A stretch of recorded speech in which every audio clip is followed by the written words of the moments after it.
And this is a competitive exploration game where players are trying to get to the Northwest Passage at the far end of the board and then get back home safely before the end of the season. Because the way that this game works is that the season is going to be changing each and every round with a token that's moving around the board. Any tiles below that token are considered unfrozen tiles, and you can just interpret them the way that they are visually represented, with the water being the water and the land being the land.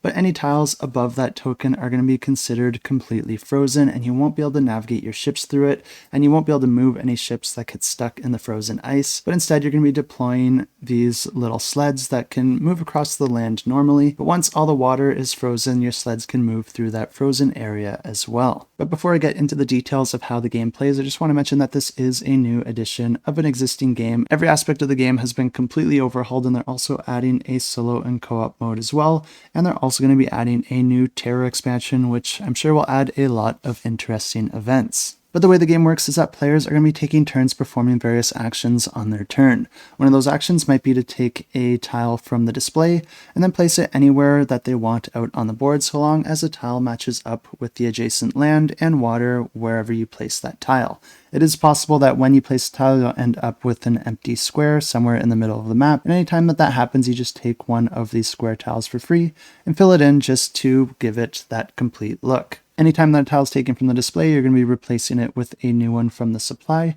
and each of these tiles can have different icons on them, which can grant players with different resources which they can try to collect to race for victory points as they play throughout the game. And this is one of the main ways to get victory points throughout the game, but something to note with this is that the main board is actually divided into 3 different sections, and depending on where you are acquiring those tokens, you're going to be getting a point multiplier based on the number outlined on the board. But like I said, players can also gain victory points by making it to the opposite end of the board, and this is not a requirement in order to win the game.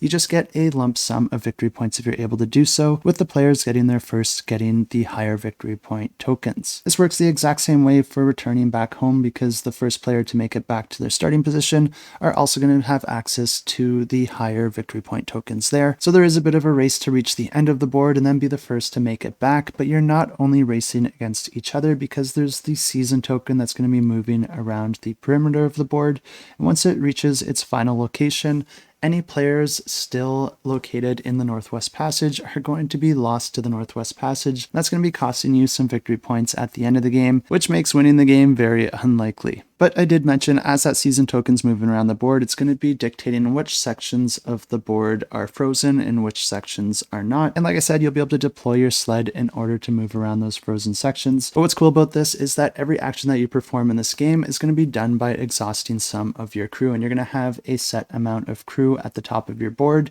and then you're going to be indicating that they're exhausted by moving them to the bottom anytime that you use them to perform an action.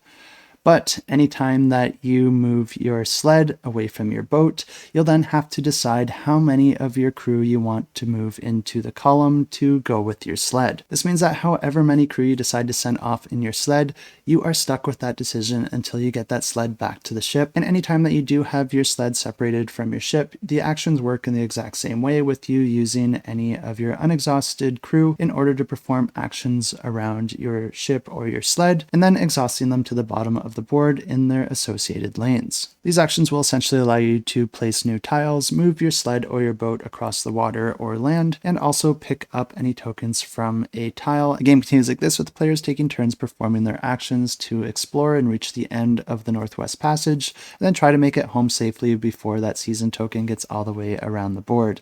The player with the most victory points at the end of all that wins the game, and if you are interested in this one, you can check it out. I'll have it linked in the description below.